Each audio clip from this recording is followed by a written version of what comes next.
This old guy DIY video is part 2 of my recovery hook modification story. So in the previous video I showed how to take this hook and just enlarge one of the holes to 5/8 of an inch, so then the hitch pin would fit it, and that allowed the thing to slop around here in the hitch.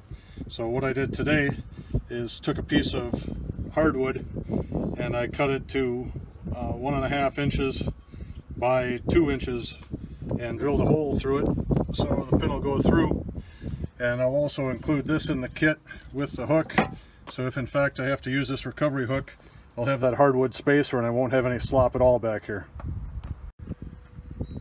And in this old guy video, this is how the piece of hardwood looks outside of the truck. You know, I put an arrow on there so I know which way is up. And it's 1.5 by 2 by 5 inches long, and you can see when it's put in place, those two will line up like that. And I drilled the hole just over 5/8. You can see it's a little bit wobbled out, but it works. Have a good day.